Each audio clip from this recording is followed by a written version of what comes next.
So before you start, I mean, your only job is to get 5 to 10 clients. Like, it doesn't matter what it is. So if your audience in person doesn't translate to online, or they're being resistant to it, you may not be communicating the value of online or hybrid effectively to them. I think that's important to note. But even if they aren't, like, you don't need to go into this grand vision thing. You just need to lead with action. This is the Online Trainer Show, Trainer Show, Trainer Show. This is the Online Trainer Show. We shouldn't have a podcast. When you and me, bro, we're representing for the gentleman under 6 feet tall. I'm representing for the gentleman under 5'5". Is what I'm representing for. You know, Jonathan, I've often thought about this since the iconic picture that we took in Toronto. I've often where we were appropriately heighted. The interesting thing, here's how I knew that things were going to check out with Goodman. I knew right away that things were going to be okay because of this. He had on a Highleat hoodie, and I had on a Highleat T-shirt. It was the NASM version of Highleat, and I said, if there are two men, two relatively handsome men such as ourselves. Relatively? Handsome men, Jonathan. Whatever. You don't need to add that justifier. I was letting you mix in, Yeah, no. Obviously, I'm handsome, but I don't want to send a podcast as you are. But you were the relatively part of the handsome equation, Jonathan. You forced me to say that. That's not where I wanted to go with the story, but you just won't leave well enough alone, will you, Jonathan? So, who are under 6 feet tall, it would be unfair to the rest of the male population if we were also tall. Like it'd be, when you add in our winning personalities, our obvious wit, we're very witty. Your charm. We got wit, both of us, very witty. Hey, Wenzel, say cool. Cool. Now say whip. Whip. No, put them together. Cool whip. Cool whip. What's wrong with Amber? She's like, what? I asked for some Cool Whip on my waffles from IHOP. So as I was saying, because I was in the I went to an IHOP in Los Angeles at 2 a.m. one time.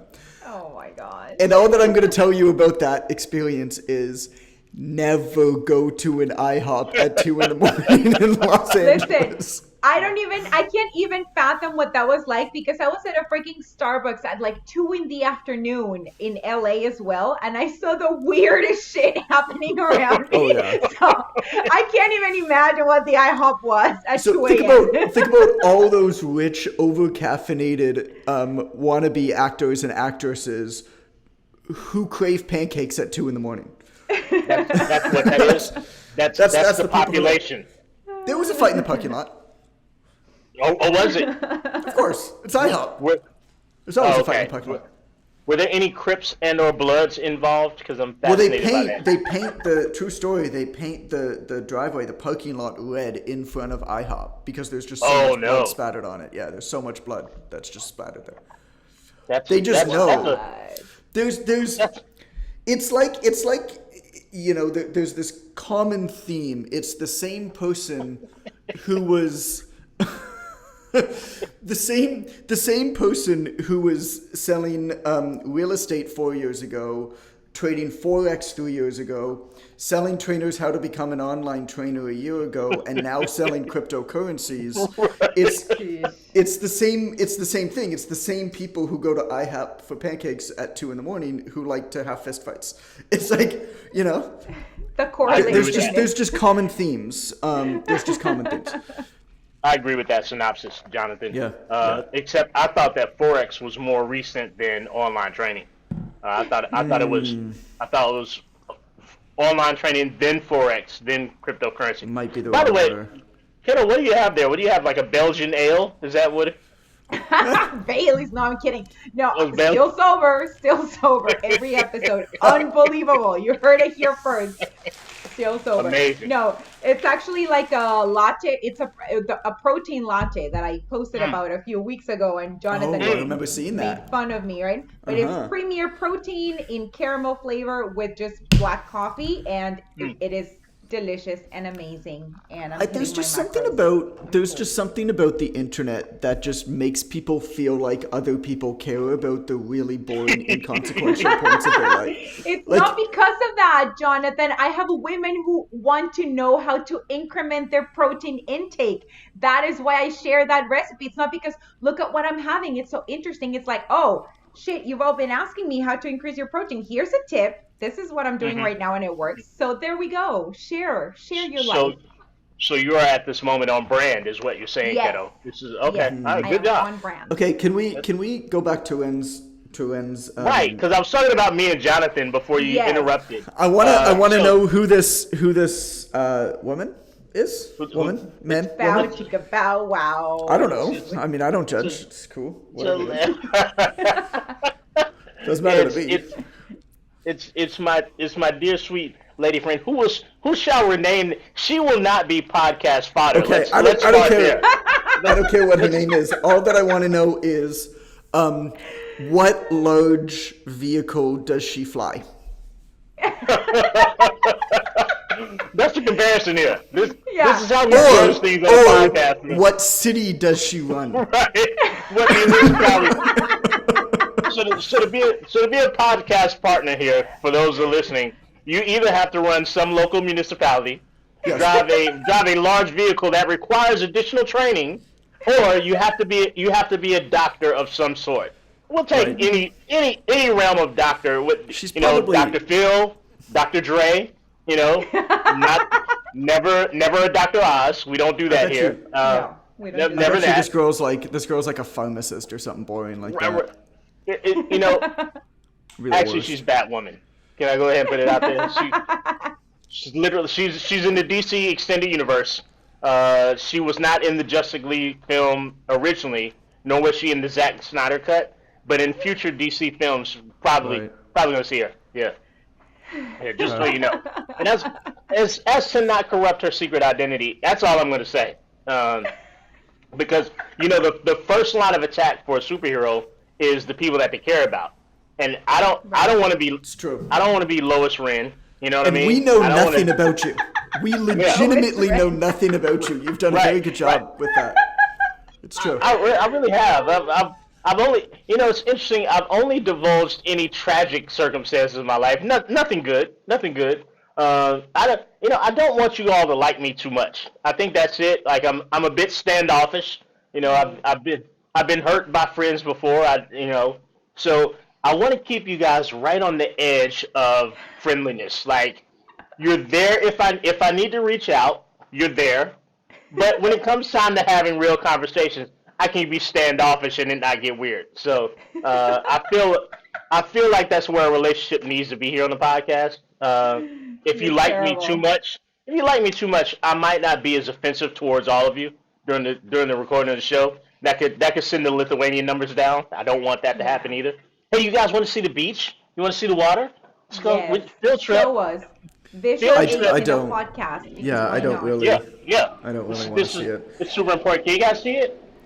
Ooh, you're You right see the on the beach beach. in the- Nice. Oh yeah, it's very very nice. I'm gonna sit out Very here for a cool. second. Is it okay if I Oh, sit yeah, out here? Is that'll- it too noisy? Yeah, that'll be good for the sound quality. Yeah, is it? So- Can you hear the beach in the background? Is it too noisy? Well, I mean, to be fair, your audio quality is so bad anyway, it probably won't make much Yeah, of a it's difference. pretty bad. Yeah, I'm gonna go back really bad. inside. Well, no, Yeah, it was really bad before. It actually doesn't make any kind of a difference. It's just awful to Yeah. start with today. They're parasailing out there. That's always Oh, nice. interesting. Yeah, parasailing. That's cool. Jonathan with the Julia Childs. Oh, interesting. Interesting. Ooh, so nice. So what I was saying, Jonathan, damn it! The story that I was telling was that I thought to myself, here's a couple of bros, you know, who are awesome, and it wouldn't be fair to the other bros if they were also tall. You know, the universe had to even it out some way because it was being so charismatic, so amazingly attractive. I love Amber's face as I'm saying this bullshit. So Amber's like, man. so attractive, so witty, and enigmatic to a certain extent. If they were tall, it would be unfair to the rest of the male gender. So here we are. Welcome to the Online Trainer Show. Keto's got a mocha latte protein frappe. I've got horrible sound and audio today. You're welcome, America. It's bad. It's really pretty bad. bad. It's pretty bad. Yeah. Let's just call it what it is. And Jonathan's here, and he's got stubble, so that could save the show. Amber, stoic as always, riveted by the conversation up to this point. Very, very much involved in what we're doing here. And I guess we're going to talk about stuff. So, Keto, you had a bunny head face in your yard last time we talked. How's massacred wildlife going around the home these days? It's been really nice. There have been no new casualties that I can report today. I'm very glad to inform you all of that. Not that I'm not trying. Like yesterday we had lunch outside and it was like a beef stir fry, and then I accidentally dropped a piece of beef, and then Jeff is like, pick it up right away because we don't want any animals roaming around. And I'm like, but we do. We do want animals. I'm like, I need material for the podcast. So you know what? I'm just going to leave that there and see what comes in the night and eats it. Like, I don't know. I don't know. This is our subject matter. This is how we get through the first 20 minutes of the podcast, Jeff. So I know you're the mayor, but just pipe down, buddy. Let her attract more critters if she wants to. Jonathan, you were doing workouts in the gym and being swole and stuff. Calvin was in there, being a swole assistant. So how's that going? Everything going well there? You guys get swole together? Yeah, I took yesterday off. I was feeling pretty beat up, actually. I trained, because there's nothing, we were quarantining at home when we got back from travel, so there was nothing to do. So I had trained, 9 days in a row, plus did all the landscaping and stuff like that. Like, we had 8 yards of soil and mulch delivered to our house, which is, 100 plus wheelbarrows, right? So my body was pretty beat up. So I took yesterday off, which felt good. But then this morning, Allison is great. I mean, she's special for a lot of reasons, but she basically just invites any of the women from the neighborhood, if they want to, just to show up at 7 and work out. And she puts together a little bit of a circuit in our garage on our lawn. So today was the first day back where 2 women just from the neighborhood just came, and very different levels of fitness, and just came and laughed and started their day off right and moved a little bit, and it's really, really cool. So we started the day off that high note. I was just doing bicep curls in the back because that's obviously in the squat rack. Well, they were training legs and stuff, so I'm not doing that, obviously. Right? So. Jonathan totally fits the psychological profile of a curler in the squat rack. Thank you so much for that, kiddo. If there's somebody curling in the squat rack, it's going to be Jonathan Goodman. Pure Napoleon complex. Just some short guy who just thinks he's a bigger deal than he is, just doing bicep curls in the squat rack. Now I feel attacked. I feel attacked now, Jonathan. Slow down. Buddy. So Bobby yesterday, we have a new senior director of marketing that's come on board, and we're super excited. And this is exciting. And I was talking about how great he's been so far and stuff like that.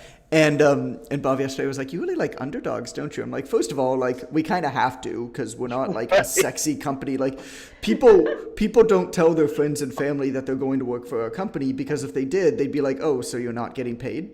Right? They just don't understand how it works. So we have to kind of find talent we have to work harder to identify real talent when we're bringing on staff. Right. But also I've been an underdog. I mean, I don't know about you, Ren, but being the small guy playing sports, you're an underdog every day of your life. Just because except when I did judo, then I had an advantage, because then I was place me against some 6-foot guy, I'm going under a center of gravity and taking out his legs. Right. All shins and kneecaps, baby. But I've definitely, I've always considered myself an underdog, and I take a lot of pride in that. And it's lit a fire under my butt from day one, right? And everything that I did, there was no, building up the PTDC and everything, nobody gave me permission. Every one of my 11 books that I wrote, I self-published and self-funded that from start to That's total. finish and figured out how to do it. Like nobody told me how to do it. Nobody gave me permission. The same thing with the website. The same thing with all of our products, right? So it's always kind of been an underdog thing. So I think, yeah, man, I like underdogs. And I feel like that's just from being a smaller guy. You're kind of forced to, you know, maybe bat above a little bit. And I agree. If I was taller, I'd be of no use to you here. Like the reason that this brain and mouth works so flawlessly is because it was my defense mechanism.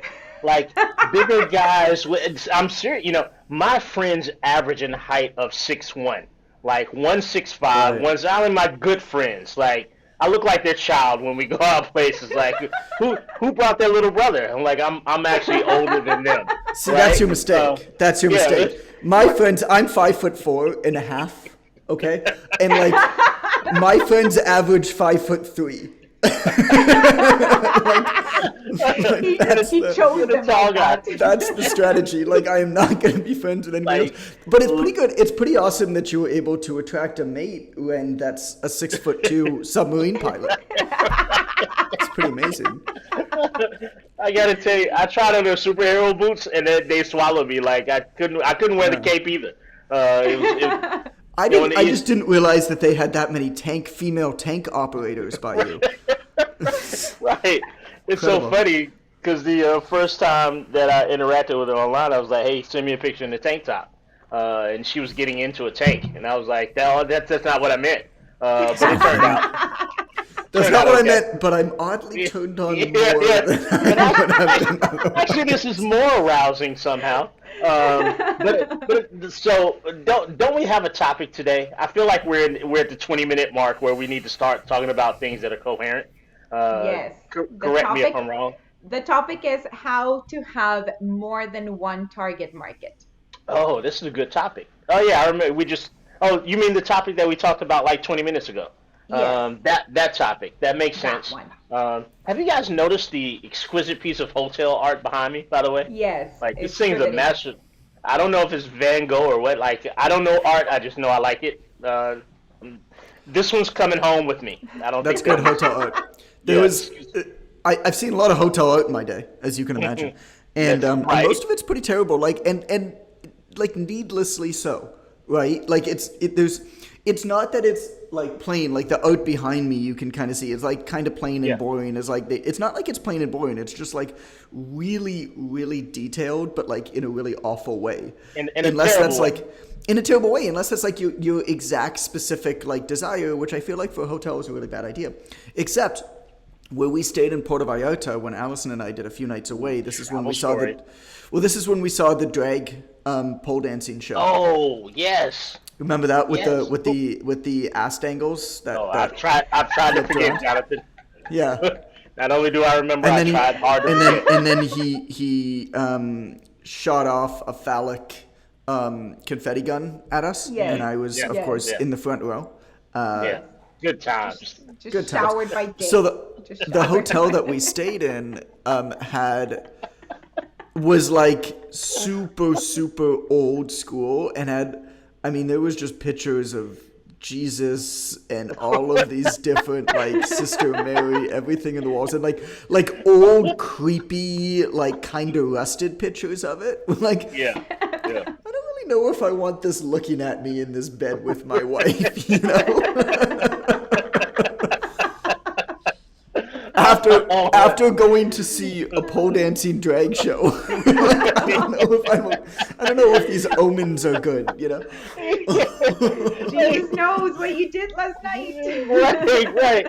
You're knocking the door. Is that housekeeping? No, it's Christ. Allow me to enter the grave. You need Jesus. You, sir, need Jesus. There was this situation down here where I was needed. Yes, here I am. What happens I'm not even gonna go there. So Topic. yes, I do have an internal auditing device that works sometimes.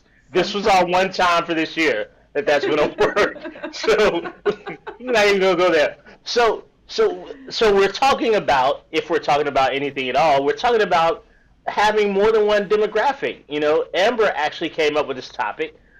We like to say that anytime we think the topic is going to be horrible, we like to identify who came up with it. So, because we never know how this is going to go. So, whatever you hear in the next 20 minutes or 15 or 7, I think it's Amber at ptdc.com. Is that right? At the PTDC. Yeah. God bless you, Jonathan. Bless you. Is allergic to this bullshit that we're about to say. So when you have multiple demographics, now Amber has an example of when she runs into this. I have an example of when I run into it as online training members. Amber's like, "What? Are you queuing me up to talk? That's not what. You got another one, Jonathan? Oh, nice. Double. Can you do that trick? I want to hear a third sneeze before this. No, I'm a single sneezer. I'm not one of those people who's like achoo, achoo, achoo, Oh man, achoo, that you just double walk by every on the time. street. You're double. Well, I'm double every time, at least, usually triple. Like I don't know what that is. Like I do not sneeze in singles. It's So always a pair. Here's a fun fact about me. I was plagued at both with a chew syndrome. Now, this is a real thing. It Really? stands for acute, chorionic, heliopathic, ophthalmic, olfactory reflex. Holy What? crap! And what it Nose means reflex. is that when I look into a bright light, I sneeze. Yeah. I've heard of this. It's actually called a chew syndrome, acute chorionic, heliopathic, ophthalmic, olfactory reflex. Ophthalmic. Okay, that's the eye part, and the olfactory, that's the nose part. Yeah, And acute means that it happens intensely when it does. Like as soon as you do it, you get an onset of it. So as soon as you look in the light, that's crazy, man. I'm I had a plagued by person. this every day of my I life. could not I'm telling sneeze you. one day, and a friend at work said, "Look into the light." I was like, "For what?" He's like, "It'll make you sneeze." I was like, "No, it doesn't."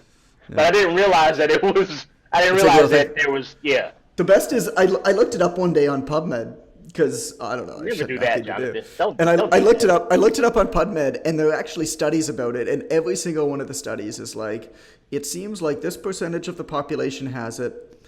There's nothing you can do about it. It's not harmful in any way. And you're just like, man, the researcher who had to do this paper, like they were bottom of the barrel.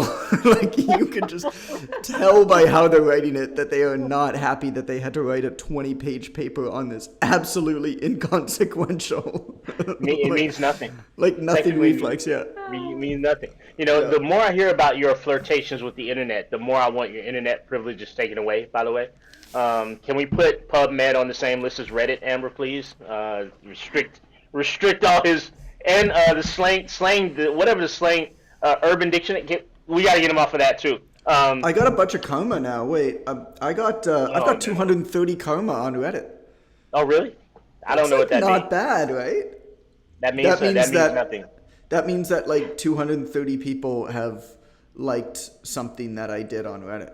Oh, okay. That's all right. Okay, very good. As Catalina powers up for the rest of the bullshit that we're delivering today. So I think Amber should talk about this topic. I think that she is. some good insight. briefly, just deliver the subject matter really quick, Amber, and then I promise we'll talk nonsense. I'll survey Cato and get her insight like we always do. She always has wonderful insight. I'm interested to see how well the power mocha frappe works for her. I think she's charged up. We'll get Jonathan to chime in with another travel story. I'll figure out a way to get him to talk about some other country. And all you have to do is start it, and then you can go back to your apathetic self. Okay, fine. So we get a lot of questions. When we're first starting, the students have a really tough time narrowing down their USP. Well, can I have more than one USP? Mm-hmm. Yes, you can have more than one target market. Generally, when you first start, though, you should probably focus and save yourself a lot of blood, sweat, and tears. And then once you've grown that aspect of your business, you can look at adding another one if you still feel it necessary. So it does happen that a student will be comfortable in their primary target market and they want to expand. And then the question is, well, how do I now approach this other target market since I've built up my first one? So how do I handle that situation and not screw up my first target market? So the way it came to me was a different direction in the mentoring space of the Online Trainer Academy, otherwise known as the Academy. I have sometimes coaches who have built something in person, which I find they have the most challenges in OTA. Do you find that, Amber? Like the people that have the most like in-person experience, they have the most challenging time sort of letting go of in-person concepts. So they'll have an in-person demographic that works well, but maybe doesn't translate that great to online, and they'll say, "Oh, now I've got to change who I work with totally. I got to totally give up." And I'm like, "No, you don't have to do like that." youth athletics. Right, right. Like Yeah. that's so funny because specifically, her name is Maria Lubrano. She's in my state in North Carolina. Youth soccer coach, and she's trying to build. there with you in the hotel? No, no, she's not here. She's not the tank top girl. She's not the one. She's not the subtle. one. No. Subtle. Yeah.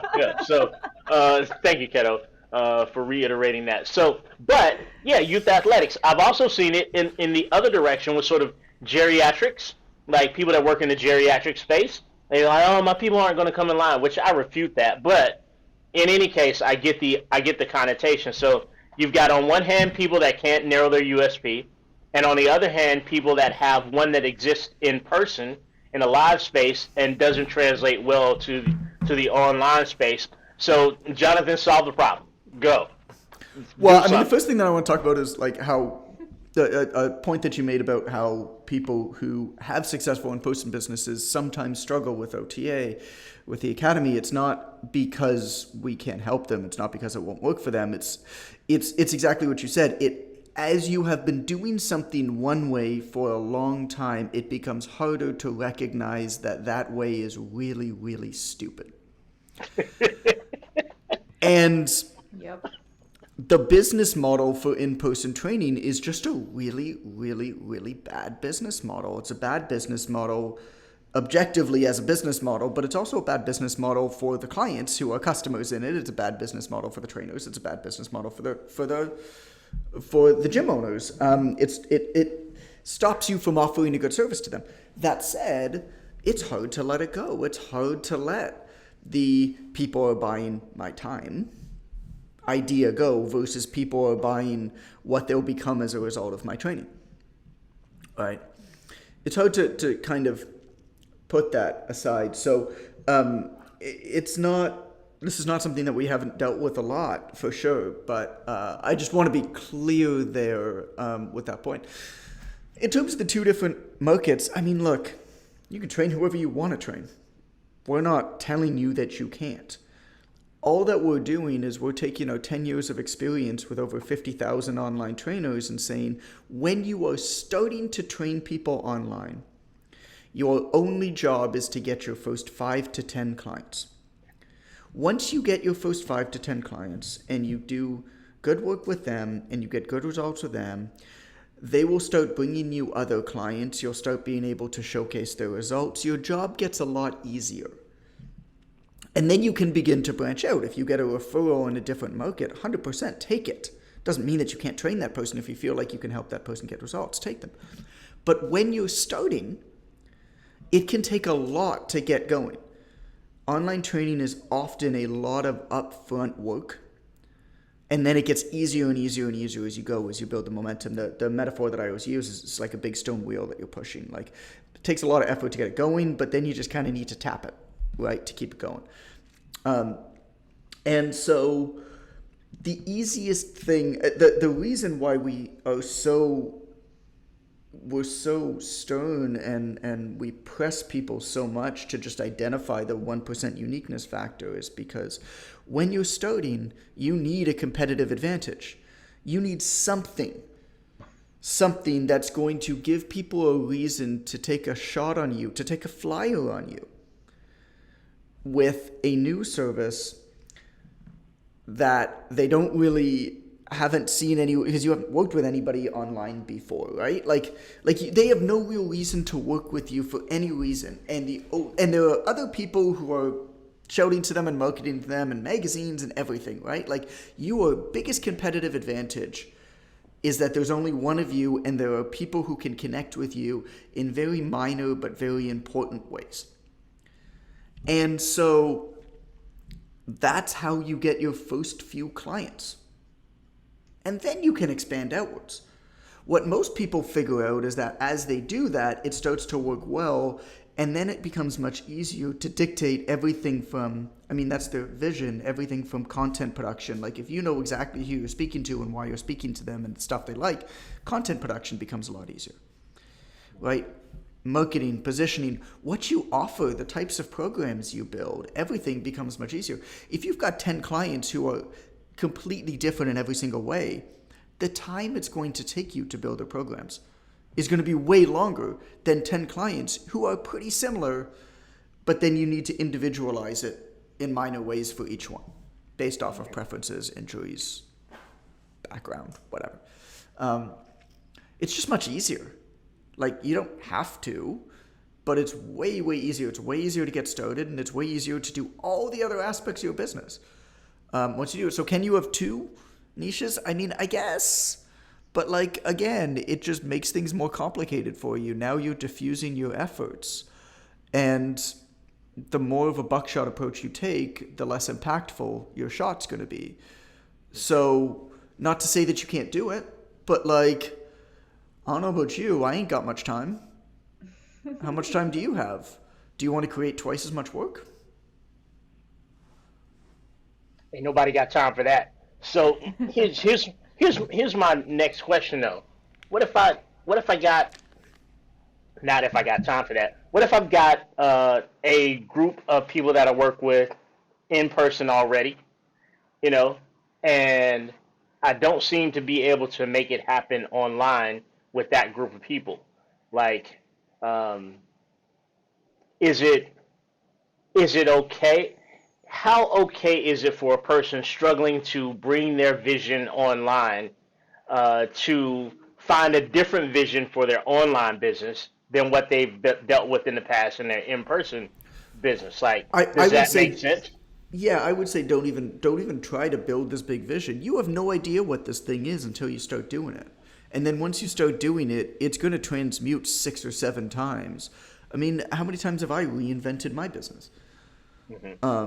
I mean, built new products, tried new things, spoken to different people. Like, that's just what happens as you learn more about your market. As you work more, you start to figure out what works better. You can't possibly do that before you start. So before you start, I mean, your only job is to get 5 to 10 clients. Like, it doesn't matter what it is. So if your audience in person doesn't translate to online, or they're being resistant to it, you may not be communicating the value of online or hybrid effectively to them.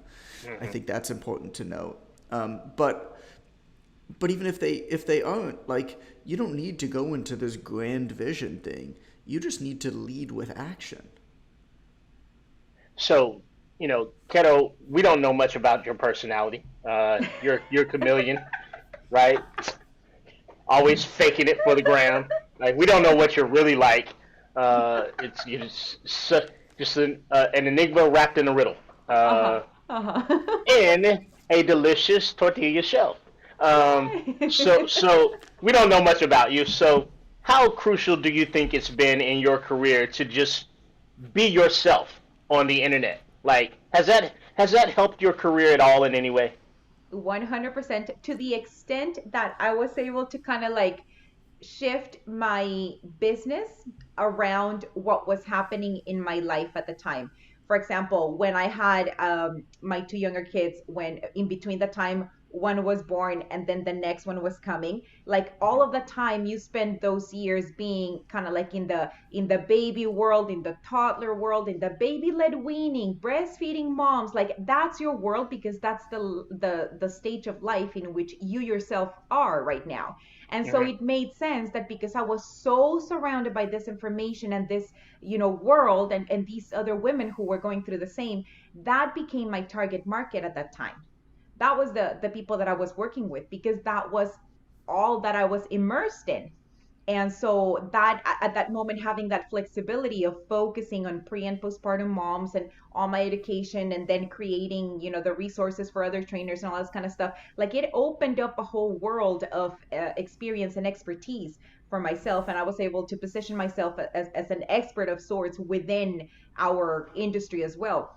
So that was awesome. Now, I am no longer in that stage of life. I'm done having babies. I'm never going to be a postpartum mom, like a pregnant mom again. Thank goodness, because that's very done, and that's okay. So it's okay for me to shift away from that. Yeah, if Tell you us, detect like tell a us how slight you really horror, feel. yeah, Tell us how exactly. you really feel If you about that. detect like the slight horror at the thought of like having to start over in that again, that's because that's legit. Like that's actually there. Like once you're done, and I get that now, right? So anyway, so because I'm not in that world anymore, then the people that surround me and that resonate with my message aren't necessarily in that world. Am I able to still coach pre and postpartum moms? Absolutely. If one comes and wants help and I want to help, like totally, I can absolutely do it. It's just not my priority in what I'm focusing on right now, because I'm more like my business. How do I grow my business? So what happens is that other women who are growing their own business lives, their own professional lives, that's who becomes attracted to me, because that's where I'm at. And that's fine. So having that flexibility to kind of like look at yourself and see what you jive with. And also, that doesn't mean that even if you move away from a certain life stage, you can still stay entirely in that world and continue. Like people who are no longer going to have kids or have no interest in that whatsoever are perfectly capable of working with moms, because it's a, you still have to develop the skill sets and the language and the empathy and the connection and all that stuff, but that's more of a human thing, right? And so yeah, like that flexibility for me is wonderful, because like you say, like whatever it is that feels right for me that day, like that's what I do. The end. So being yourself allowed you to attract the demographic. Yes. If I can be honest, that sounds ridiculous. That sounds like hogwash to me. It makes no sense what you just said. No sense. Amber, I'm going to ask you to strike the last 10 minutes from this podcast, because apparently this is not making any sense. So I want to toss this back to Jonathan then, because I have a follow up question. Yes, I do, Jonathan. So is it safe to say that perhaps Can you sum up the last 5 or 6 minutes though for me? no, it's before we get irrelevant. into- It's not relevant to what Keto said. I've already forgotten that. Okay, that's Um, fine. Okay, yeah, we're good. So, the question I pose is, if you're struggling with these two different demographics or struggling to find your USP, is it reasonable to say that you could go on the internet and just be your authentic self? Like, Yes. is that a legit strategy for instead of trying to write it out and find the clever wording? Could you just what are the be who you quirky are? things about you? That's what people respond to. I put up this, this what I think is a well thought out, well written post about programming, and then mention as an aside that everybody who puts pineapple on pizza is really weird.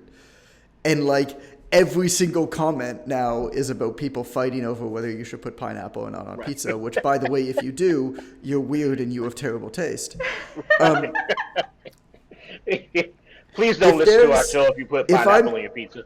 I will not have a pizza that's been in the same box as a pizza with pineapple on it.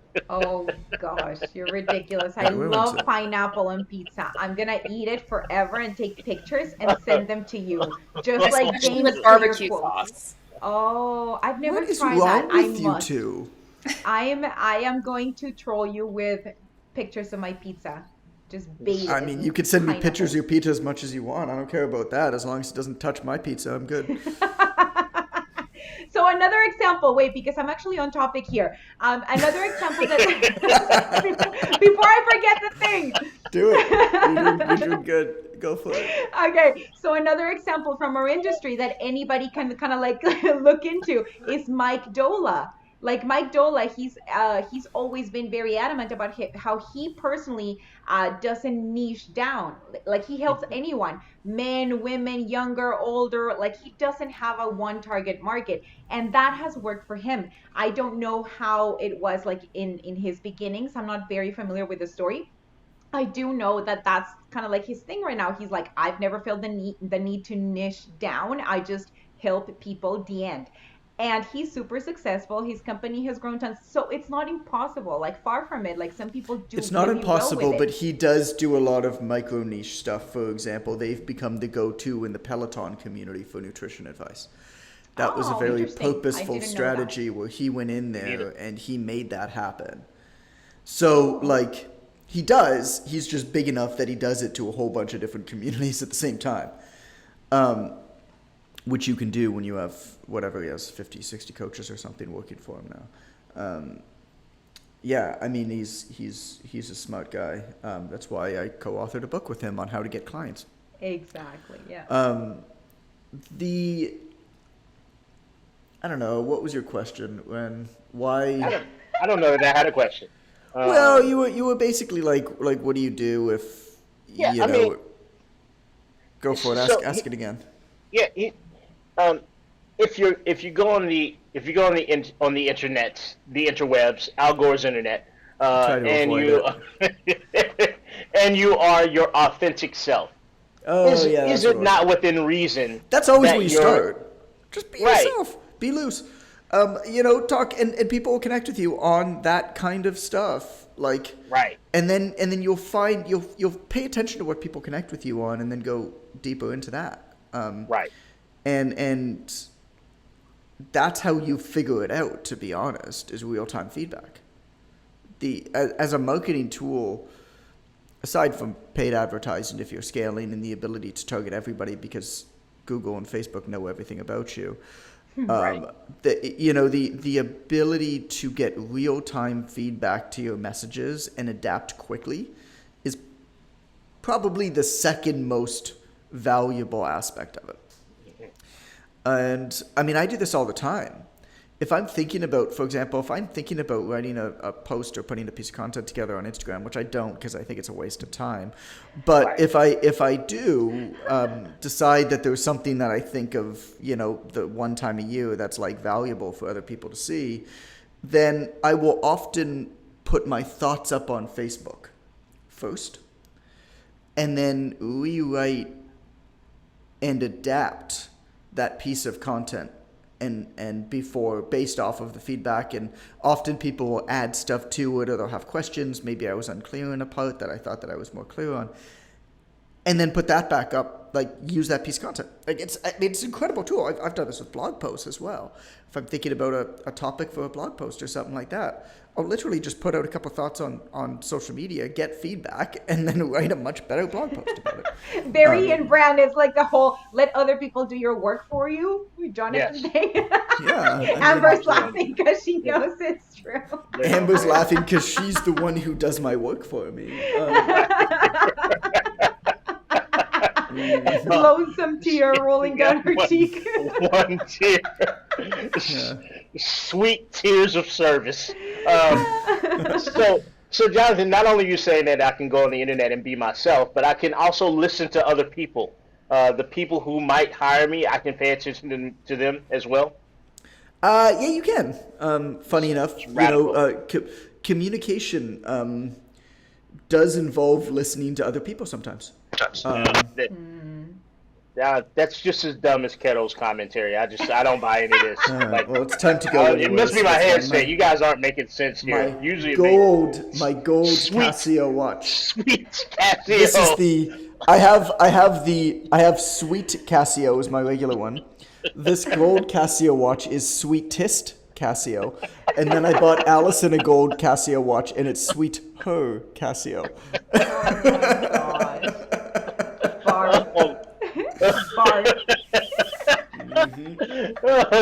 Catalina's blood sugar levels hit an all-time high just now. She's going into diabetic coma.